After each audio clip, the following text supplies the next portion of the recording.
You're listening to Give Me the Fear, the Britflicks Podcast Frightfest 2023 preview series. My name is Stuart Wright, and usually I host this show, but for this genre talent-filled build-up to the Woodstock of Gore, I'm keeping stum. When this intro is done, this is the last you're going to hear from me until I ask you to tell your friends all about it. The spoiler-free interviews are brief, and across the entire series, you will discover the kind of knowledge and experience about how to make horror films that they just don't teach you at film school. Are you ready for that? After looking back at the blood, sweat and tears that went into their creative successes, I asked them one last question. If you could handpick one person to be in the audience, alive or dead, famous or personal to you, for your Frightfest screening, who would it be and why? I think you're going to love the answers this question elicits. I certainly do. That's my introduction over with. Let's hear from the talent. I'm Mitch Jenkins, and I'm the director of A Million Days. A Million Days is all about one night, one very eventful night, and our protagonist, he's sitting at home having dinner with his wife. He's an astronaut. She's a major scientist. And their evening is interrupted. Her assistant has turned up. She's got news. The artificial intelligence they're using to prepare for the launch the following day to set up a colony on the moon, because the Earth is in eco meltdown. Something's gone wrong. So over the course of the evening, Charlie, our assistant, and Sam, the scientist, and Anderson, the astronaut, are trying to figure out what's going on. And then they have another unexpected visitor that evening who throws another spanner in the works. And over the course of the evening, Anderson has to decide whether he is going to sabotage the whole of his life's work and the colonization of the moon, or to listen to the AIJ and be prepared to make some radical sacrifices and changes. And it's over the course of that evening that he has to actually come to a decision. And that's what it's about. It's basically a three-hander, and with this one unexpected visitor, and a lot of major decisions have to be made. So when we were making A Million Days, we were isolated in base studios in Wales, and it was in February. I'd only had 3 months prep on the whole film, and we're in this old car factory which is leaking, and there's seagulls on the roof, and it's freezing cold. And we didn't have a great deal of time to develop the script, as I would have liked to have done, having worked with Alan Moore. You know, everything is tuned and finely tuned. But on this occasion, we were doing quite a lot of script development meetings in the pub after each day, just making sure we had no holes that needed to be sort of like worked upon. But the funniest thing in the whole of the film was, so it was just freezing all of the time. And our poor actors, we had portable heaters that would be put in front of them. So when they were talking, the condensation of the steam from their breath, because it was so noticeable. So we had these heaters below them that was getting rid of this. And after a while, we just realized it wasn't working. So we went to the pub that evening, and we had an executive decision. Well, I made an executive decision with Stuart Howell, my DOP, and Dani von Rensburg, my first AD. We just said, we're chasing our tails on this bloody condensation thing. It's supposed to be 2041. The Earth is dying. What the heck? Let's embrace the condensation of the steam from every breath. So from the next day, we took away the heaters. And when you're watching the movie, you see these surreal moments where it's just seeing people's breath. But we embraced it, and that's the joy of independent filmmaking. So I was brought onto the film 3 months before shooting, and I immediately jumped in the car once I'd got the gig and everything was signed, And I drove to Wales to meet the production designer. And I was looking at the set that had been built or was going to be built. And I realized that, the tail was wagging the dog on this, insofar as it was being built as a replica of the location house that we'd be using for the exteriors. And they were spending all of this time and money trying to build a kitchen and do various other things. And it's like, what the hell are you doing, guys? It's supposed to be a space age. So I wanted to embrace 2021, which isn't that far away, but I wanted something to be a bit more sci-fi than worrying about the marble countertops. So at that point, I threw a spanner in the works for the dear old production designer and decided I wanted like this corridor that would become this umbilical cord that would take us throughout the set. Because if you're doing a three-hander and, you've got an hour and a half of dialogue, the audience has to feel that there's some kind of way that you can move around rather than just doing talking heads. So that was one way that I could find to actually turn it from a stage play, which in some ways it read on the page initially, to a film, to bring a cinematic vibe to it. So the poor production designer, Stephen, he'd been given X amount of money for his budget. And I literally turn up and it was like, sorry, mate, you've now got to build a new corridor. We need an office for Sam, because at the moment she's this world-class scientist and she doesn't have an office. How come only the astronaut's got an office? Surely she would have an office. And also she's got a lot of dialogue to give. And Kemi Bo Jacobs, who plays Sam, is just an incredible actress. And I felt that we needed to give her her own space. And equally with the screenplay, when I first read it, it was white male, 30. That was the name of the, it was Charlie is the male assistant. And it's like, why do we need a male assistant? We've already got an athletic 50-year-old astronaut. I mean, let's get rid of the men and sort of like populate it with women. I mean, if I'd had my way, I'd probably had a female astronaut as well. But as it was, I was changing the screenplay to sort of like make it feel a bit less like a standardized play and try and stop playing to stereotypes. So, going back to Stephen, our production designer, bless his cotton socks, he then had to go out, redesign everything, create more rooms, and do it with absolutely no money. But there we are. It's the joy of being a production designer. So, yeah, having a three-hander, by the time we got to the edit, it became apparent that we needed to enable the film to breathe and the performances to breathe. So we had to get outside of the house. And that was becoming more and more apparent when we were filming. And yeah, we had a little bit scheduled for here and there.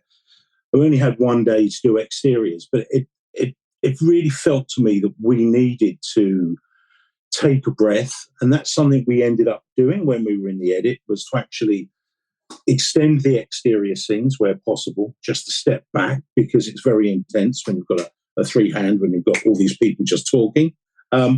So that became apparent in the edit.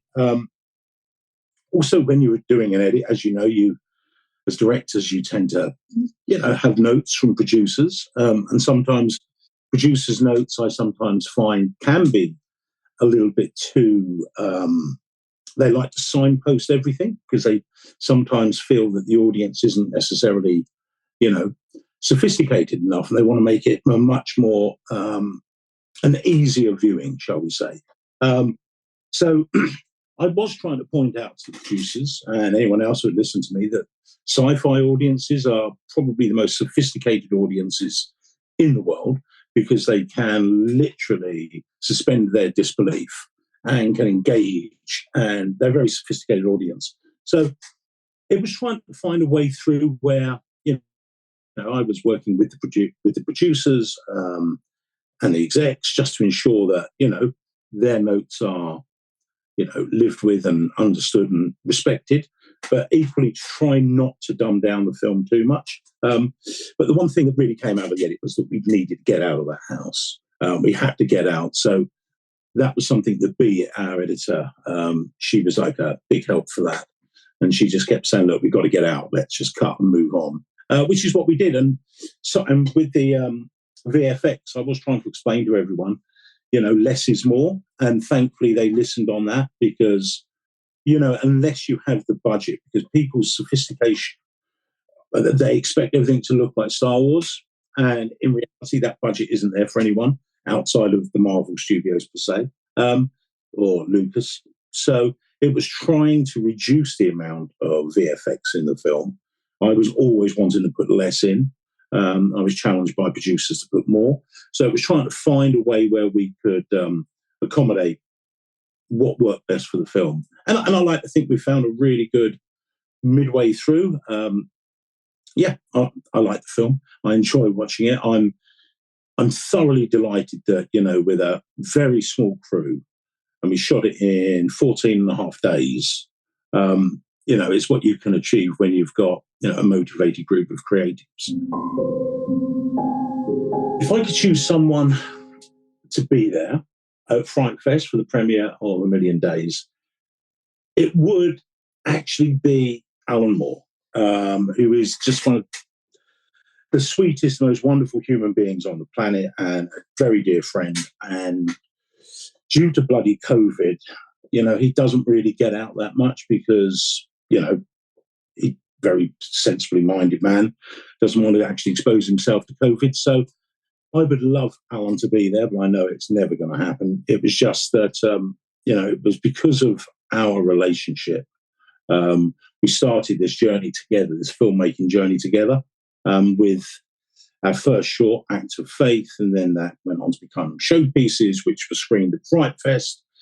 And then we had the show, which was screened at Frightfest, and he was never there for that one, which was a shame. And now I've got another one at Frightfest, my third film. I'd like Alan to be there because, he started me on this journey, and bastard, because it's such a huge job being a filmmaker, an independent filmmaker, and you have to give everything to it. So I'd have liked him to have been there to actually sit down, and I'd have bought him some popcorn and he could have sat and hopefully enjoyed the film. No doubt he would have critiqued it throughout the whole way through, but other than that, Alan Moore was a man I would be there. My name is Zach Passero, and I am the writer, director, and sole animator of The Weird Kids. The Weird Kids is a hand-drawn coming-of-age horror film that follows three preteens, Doug, Mel, and Fat, and Doug's older brother Wyatt and his girlfriend take the kids on a weekend camping excursion out into the desert. And along the way, they kind of catch wind of this local legend that there may be a creature roaming the park at night called the Night Child that is, hunting and attacking the campgoers. And so they kind of take it as a campfire tale, but as kind of the movie progresses, they start to learn how real it is or isn't and kind of what's involved in all that. When it comes to the pre-production of the film, being that it was an animated film and it's an independent film, there were some really interesting pre-production things that happened that were fun and inspiring and kept me moving. And one was when I first finished the script, producer Lucky McKee moved into my hometown where I lived, and he read the script and loved it and was like, why don't we workshop this? And so we would sit in his living room every day of the week and read 10 pages out loud, going back and forth, and hearing the film in that way, it was like, okay, I see where we need to rewrite and do different things. And so once that process was done, it was such a fun process that it's like a creative jolt of energy.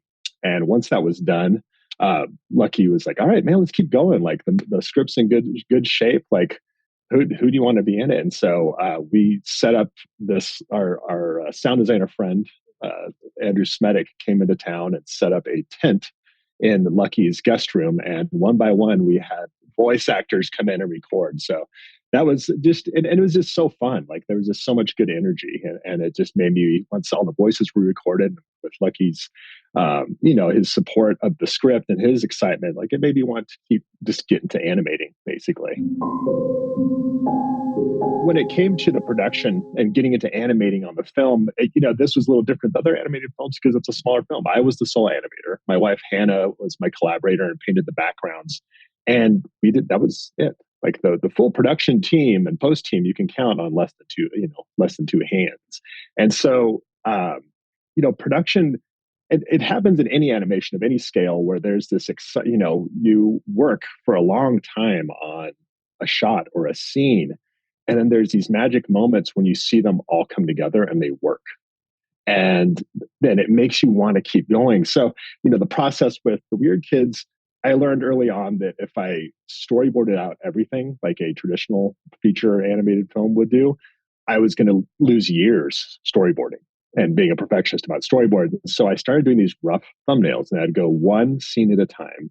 I would do these tiny, big, crude thumbnails, and then I would edit together the cast's recordings as needed for the scene, and then just start animating shot by shot. And I'd be animating the characters individually and their interactions with one another. And then my wife would be painting the backgrounds, and we'd go through the whole scene, and it might take weeks, it might take a month or two. And there'd be this magic moment where we would marry the backgrounds and the character animation and then edit the shots together. And it's like, hey, that scene works and the voices are awesome. And there'd be this infusion of energy, and it's like, all right, let's go to the next one. And we'd start the whole process over again. Because I work as an editor, it's kind of my trade in filmmaking. And I've been really fortunate to get to edit the films that I've gotten to edit, work with filmmakers that I have. One thing that I've learned in editing is there are these tricks where you can kind of, you trick people's perception. And one shot to a next, you can almost imply motion that doesn't happen or moments that don't happen. And I started to realize, the economy of animation for the Weird Kids became important because it was just being animated by me and my wife doing the backgrounds. And so what I learned was those editing tricks kind of came into play when I started planning out shots. It was like, oh, wait a minute, like we can go from this shot to this shot and people's brains will fill in the blanks. And like, maybe we don't have to animate this full motion here, but we can continue part of a motion over here. And so I started to pre-edit the film in sequence, shot by shot, scene by scene. I started to pre-edit it in my mind how they would play together. And, it allowed me to also, there were times that I would get into the weeds on like editing the audio on a scene and getting ready to storyboard it or, thumbnail it out. And I'd be like, something doesn't feel right here. Like it'd be like a gut feeling you would have editing a film down the line. You have all your footage together, but becoming sooner. And it'd be like, you know what? I don't need this shot, or this actually, they don't need to say this here. Like this is redundant. And it's like, why spend a week or two animating these things? Let this go and let's move forward. And it was just a lot of fun to kind of play the puzzle that way. There was just like, my editing background paid off in a way that I think optimized my time animating. What was nice is I got to be ruthless myself. So normally you got to be careful and kind of when you're talking with other people and collaborating with other people, but I got to be very ruthless with myself, which offered some freedom to just like get into the weeds by myself and not affect anybody else, and then come out on the other side.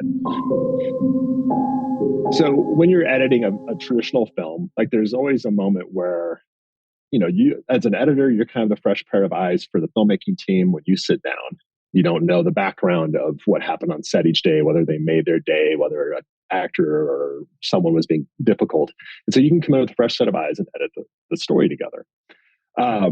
And because I was editing my own film, I didn't always have a fresh set of eyes, but I think the amount of time that animation takes offered this fresh set of eyes. And that by the time I had,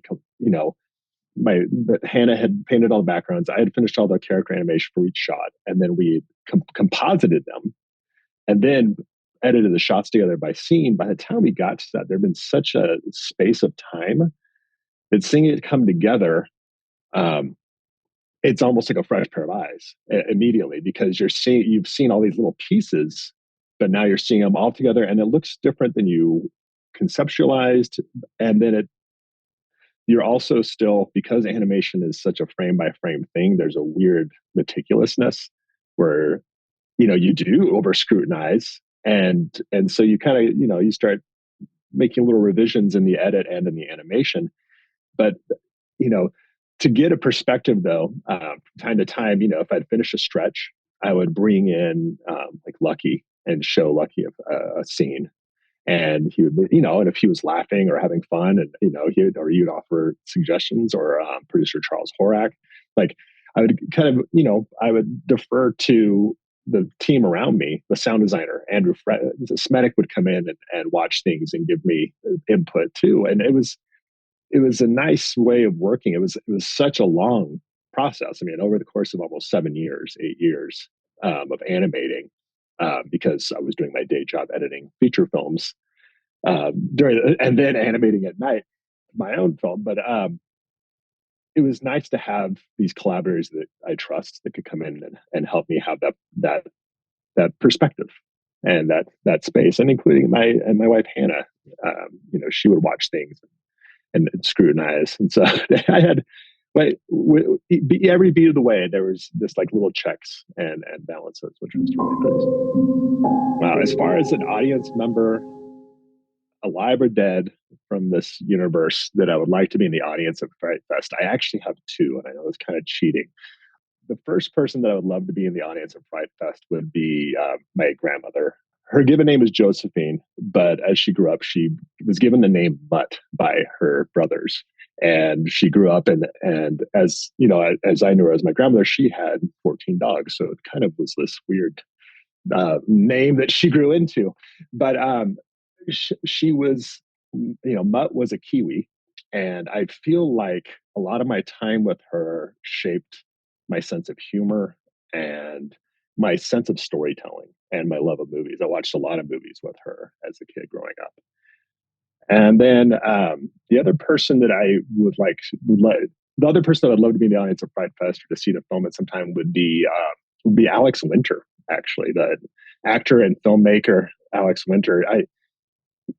His film Freaked, and then the Bill and Ted series. As much as The Weird Kids is influenced by the coming of age cinema of the 80s and like those gateway horror movies, it's really also influenced by kind of the spirit that is encaptured in like Freaked and the Bill and Ted's films. Like there's a sincerity and a heart in them that just makes them soar, no matter how crazy or absurd they get. Like there's something in the heart of them that really shines through. And it was something that was important to me about making The Weird Kids, a feeling that I wanted to try to inject into it.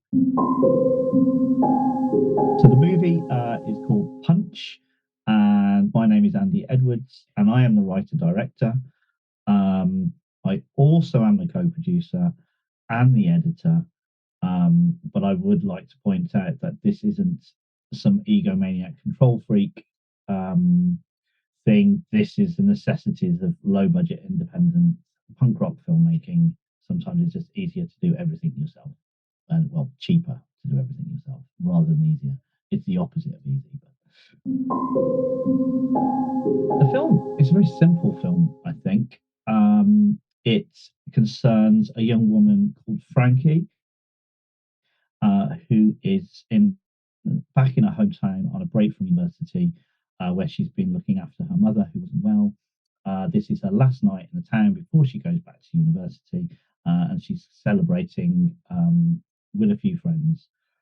But also out in the town that night is the local bogeyman, and he's called Mr. Punch.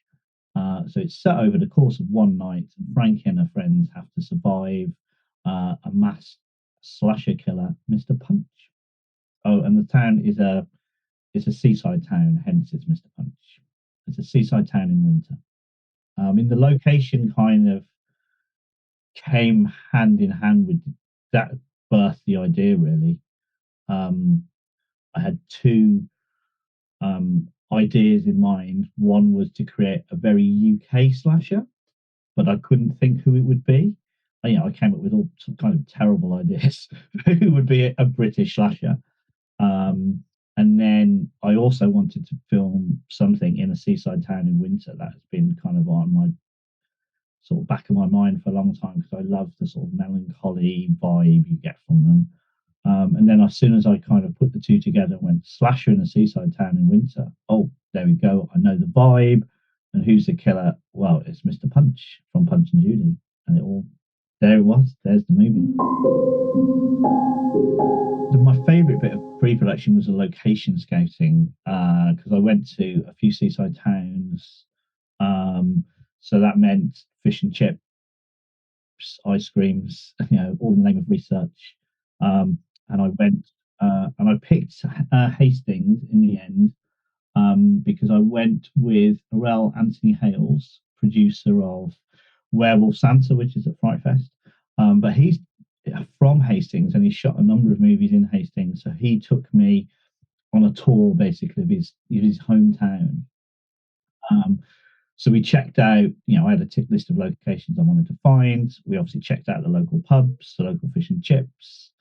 And one fact that he might have told you on his Werewolf Santa interview, Arel is one of 11 brothers and sisters, and most of them all still live in the town. And he hadn't told them any of them he was back. And he was like, I'm going to keep it a secret and not tell anyone because they'll just want to speak to me and stuff. And we're busy.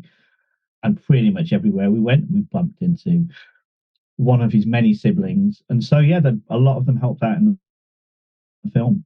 One of his brothers worked on the pier, so he got us access to the pier. One of his brothers is a drone pilot, so he shot the drone footage in the film. And one of his sisters works in a cafe, and she provides some of the catering. And one of his other brothers is an extra. So, a family affair. That was the best bit of pre-production. Shooting the movie, it was most of it was in Hastings. Very quick shoot. We were in a different location each day. A great location. But one day we were in a chip shop, one day we were on the pier, one day we were on the beach. But I think the best day for me, and I think for all the crew, there's a house party scene in the film. And we were, in a strange town that apart from Arel's brothers and sisters, we didn't know anyone. We were shooting late into night. This scene was taking place at 3 a.m, shooting at 3 a.m.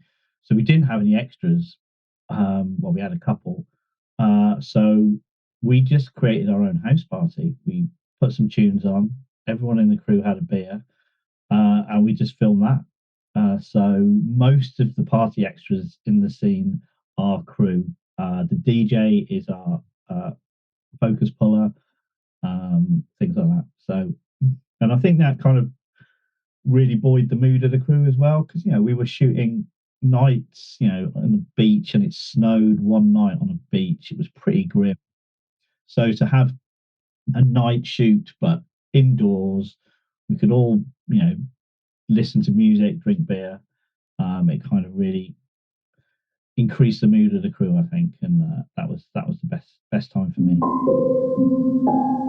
Well, post-production took a little bit longer on this film than I wanted to. I'd kind of wanted to get this done in time for Frightfest last year, but I wanted a certain number of little effect shots or stunt shots that we didn't have time to do on location, or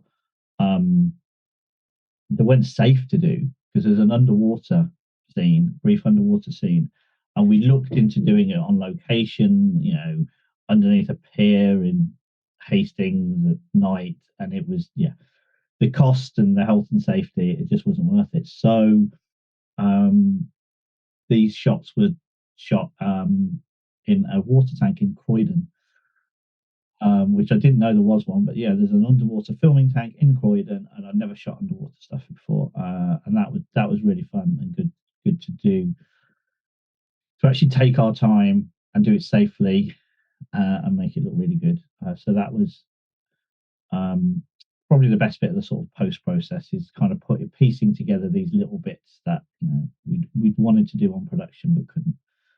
It was a case of filling in the holes, really. I edited the movie as we'd shot it in Hastings, with did put an assembly edit together within a few weeks, and then could see the gaps basically that we needed to fill in. So we did 2 days pickup in Clacton-on-Sea, mainly to get extra pier shots, because we shot on Hastings Pier, as I mentioned earlier. But Hastings Pier had recently burnt down and been rebuilt. So it's a brand new, lovely pier, but there's nothing on it. So we were shooting on this pier, and it just kind of looks like a blank expanse of nothingness. There's nothing to tell you it's a pier. There's no rides, there's no fairground, there's nothing on there. So then, you kind of look back in the edit, and you're like, our characters are just in a blank void here at night. So we reshot some of that on Clacton because they've got a proper pier with rides in it. And then the same with the underwater stuff. It was I left a 10-second gap in the edit and shot it 6 months later. Hopefully it will all be seamless. The jump from Hastings to Clacton to a water tank in Croydon. With 6 months apart. So hopefully it will all feel seamless, but it wasn't. It wasn't. On set, you're kind of trying to get people into the vibe of the movie, and we had a lot of day players who'd come in for just one day, and you kind of got to have a shorthand for what is this film, what are we aiming for. And my shorthand was we are making Ken Loach's Halloween. It's got a very American slasher structure. It's it's Halloween. It's teenagers on a night out set over the course of one night, and there's a guy in a mask who's chasing them. It's very American style slasher structure, but I wanted it shot and acted in a British kitchen sink drama kind of way. So it's not sassy American teens. It's kind of average British working class people dealing with this threat. So Ken Loach's Halloween. So initially I was like, well, obviously we'll get John Carpenter in. He can he was obviously the inspiration, but he's also famously very grumpy, and I think that he might just sit there and hate the movie. So I thought maybe Ken Loach, and he could see obviously the influence of hopefully of kind of showing British working class people on screen, but then in a genre world. So Ken and maybe John Carpenter sat next to him. We'll see how they might get on. If you enjoyed this podcast, please share it with at least one friend. Put a link out on social media. Rate and review it for your preferred podcast platform. Put an ad in loop. Nobble the town crier. Whisper in the ear of the town gossip. You get the picture. It all helps bring new people into the Britflicks Podcast fold. Thank you.